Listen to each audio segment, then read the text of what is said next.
বাংলার ভূমি পোর্টালের যে অ্যাপসের মাধ্যমে আপনাদের সার্চিংয়ের পিডিএফ ডাউনলোড হতো, তো অনেক সময় অ্যাপস থেকে সার্চিং পিডিএফ ডাউনলোড হয় না বা অ্যাপসে ডিস্টার্ব হয়ে থাকে, সেক্ষেত্রে আপনারা বাংলার ভূমি পোর্টাল ওয়েবসাইটের মাধ্যমে আপনারা কিভাবে সার্চিং কপি সার্চ করে বের করে সেটা আপনারা পিডিএফ ফাইল করবেন, সেটা নিয়ে আজকের ভিডিওর মাধ্যমে তার সম্পূর্ণ প্রসেসটা এবং সহজ প্রসেসটা দেখাবো। ভিডিওটা স্কিপ না করে সম্পূর্ণ দেখবেন, সাথে থাকবেন। খুব সহজেই আপনারা বাংলার ভূমি পোর্টাল থেকে ল্যান্ডের ডিটেলস সার্চ করে সেটা সার্চিং পিডিএফ বানাতে পারবেন। সেটার জন্য সর্বপ্রথম আপনাদেরকে banglarbhumi.gov.in এই পোর্টালটি ওপেন করতে হবে। এই ধরনের পোর্টাল একটা আপনার সামনে এসে যাবে। এরপর এখানে দেখুন নো ইওর প্রপার্টি আছে, এই অপশনটায় ক্লিক করবেন। এখানে ক্লিক করার পর আপনাকে দেখুন লগ ইন ইওর অ্যাকাউন্ট, এখানে আপনার অ্যাকাউন্টটা লগ ইন করতে বলবে। তো বাংলার ভূমি পোর্টালে যদি আপনার অ্যাকাউন্ট লগ ইন করা থাকে, ক্রিয়েট করা থাকে, সেক্ষেত্রে আপনি ইউজার নেম পাসওয়ার্ড ক্যাপচা দিয়ে লগ ইন করবেন। যদি আপনি প্রথম হয়ে থাকেন, এখানে সাইন আপ অপশানে আছে, সাইন আপ অপশানে ক্লিক করে আপনি একটা অ্যাকাউন্ট ক্রিয়েট করে নেবেন, তারপর এটা লগ ইন করে নেবেন। লগ ইন এখানে user name mobile number password দিয়ে লগ ইন করবেন।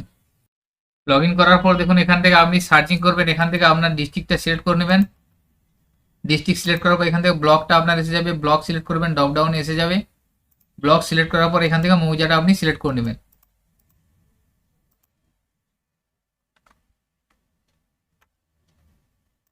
মৌজা সিলেক্ট করার পর দেখুন চয়েস ইওর ল্যাঙ্গুয়েজ, এখান থেকে সমস্ত ভাষাতে আপনি পিডিএফটা বানাতে পারবেন। আপনি যদি বাংলায় চান সেক্ষেত্রে বাংলা করবেন, ইংলিশ চাইলে ইংলিশে করে দেবেন।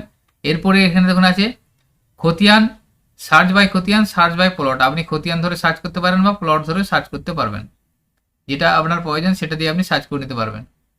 তো আমি সার্চ বাই প্লট করে দেখালাম, আমি প্লট সার্চ করলাম। প্লট দিয়ে এখানে আপনি এখানে প্লট নাম্বারটা লিখে দেবেন, লিখে দেওয়ার পর ক্যাপচারটা আসবে, ক্যাপচারটা আপনি লিখবেন। ক্যাপচার লেখার পর ভিউ অপশানে ক্লিক করবেন। ভিউ অপশানে ক্লিক করার পর আপনার ডেটাটা ভিউ হয়ে যাবে। স্ক্রল করে আপনি নিচের দিকে যাবেন, নিচের দিকে যাওয়ার পর এখানে দেখবেন আপনার সমস্ত ডেটাটা এখানে শো করছে। তো এখানে দেখুন আপনার যে ডিটেলসটা শো করছে এবং নিচে আরও ডিটেলস আছে। এখানে আপনি কন্ট্রোল পি দিয়ে যদি প্রিন্ট দেন, আমি আপনাদেরকে দেখাচ্ছি সরাসরি, দেখুন কন্ট্রোল পি দিয়ে প্রিন্ট করলে আপনার সমস্ত ডেটাটা এখানে আসছে না। সেক্ষেত্রে আপনারা এটা পিডিএফ কীভাবে করবেন, টোটাল ডেটাটা আপনার আসবে। সেক্ষেত্রে আপনারা পিডিএফ করার জন্য আপনারা কিবোর্ডে কন্ট্রোল প্লাস এস পেস্ট করবেন। পেস্ট করার পর আপনারা একটা ওয়েব পেজটাকে সেভ করতে হবে। যে কোনো একটা লোকেশন আপনারা সিলেক্ট করবেন, সিলেক্ট করার পর এখানে সেভ অপশানে ক্লিক করবেন। সেভ অপশানে ক্লিক করার পর দেখুন এখানে আপনার ডাউনলোড হতে থাকবে, এখানে আপনার একটা ওয়েব পেজ ডাউনলোড হয়ে যাবে। ডাউনলোড কমপ্লিট হয়ে যাওয়ার পর আপনারা দেখুন যে ফোল্ডারে আপনি সেই ফাইলটা সেভ করলেন সেই ফোল্ডারটা ওপেন করবেন। ওপেন করার পর ফাইলটা এখানে আপনার এসে যাবে। দেখুন ফাইলটা আসার পর আপনাকে ফাইলটার উপর রাইট ক্লিক করতে হবে।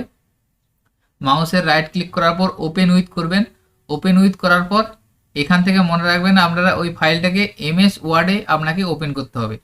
সেখানে এই লিস্টে এমএস ওয়ার্ড থাকলে সেটা সিলেক্ট করবেন, না হলে দেখুন চুজ অ্যানাদার অ্যাপ এই অপশানটায় ক্লিক করবেন।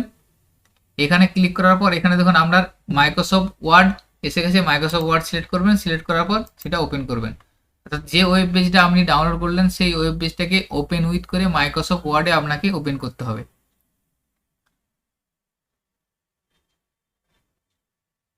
মাইক্রোসফট ওয়ার্ডে ওপেন করার পর দেখুন আপনার ফাইলটা এখানে এসে যাবে। আপনি এই মাইক্রোসফট ওয়ার্ডে আপনার ডিটেলস সব দেখে নিতে পারবেন এবং স্ক্রল করে নিচের দিকে যাবেন। তো এখানে আপনার নিচের অংশটা দেখুন, যে অংশটা আপনার প্রয়োজন নেই সেই অংশটা আপনি মাউস ড্র্যাগ করে সিলেক্ট করবেন। সিলেক্ট করার পর কিবোর্ডে ডিলিট টিপবেন, দেখবেন আপনার অংশটা ডিলিট হয়ে গেছে। এরপরে উপরের যে অংশটা আছে সেই অংশটা আপনার এভাবে সিলেক্ট করে ডিলিট করে নেবেন। উপরের এই অংশটা আমার প্রয়োজন নেই, সেই জন্য আমি এইখানটা আমি সিলেক্ট করলাম। সিলেক্ট করার পর ডিলিট করে দিলাম। ডিলিট করে দেওয়ার পর এখানে অংশটাও আপনি সিলেক্ট করে ডিলিট করে দেবেন। দেখুন ডিলিট করে দেওয়ার পর আপনার সামনে এই ধরনের একটা পেজ এসে যাবে। এখানে এসে যাওয়ার পর আপনি ফাইলে যাবেন, ফাইলে যাওয়ার পর সেভ এসে যাবেন। সেভ এসে যাওয়ার পর এখানে আপনি ফাইল লোকেশনটা সিলেক্ট করবেন, যেখানে আপনি এই ফাইলটা রাখতে চাইছেন সেই লোকেশনটা সিলেক্ট করে নিলেন। সিলেক্ট করে নেওয়ার পর এখানে দেখুন ওয়েব পেজ যেটা আছে এটা সিলেক্ট করবেন। সিলেক্ট করার পর পিডিএফ অপশানে ক্লিক করবেন, এরপরে সেভ অপশানে ক্লিক করবেন। তো এইভাবে পিডিএফটা সেভ করার পর দেখুন আপনি ওই ফাইলটা আপনার পিডিএফ ফাইল হয়ে গেছে। এরপর আমি ওপেন করে দেখাচ্ছি, দেখুন এভাবে আমি ফাইলটা ওপেন করবেন। ওপেন করার পর দেখুন আপনার সামনে পিডিএফ ফাইলটা এসে গেছে। তো এইভাবে বাংলার ভূমি অফিসিয়ালি ওয়েবসাইট থেকে কোনো ল্যান্ডের ডিটেলস সার্চিং করে সেই সার্চিং কপিটা পিডিএফ ফাইলে আপনারা করে নিতে পারবেন। তাহলে পিডিএফ করে নেওয়ার পর সমস্ত ডিটেলসটা আপনার এখানে এসে যাবে।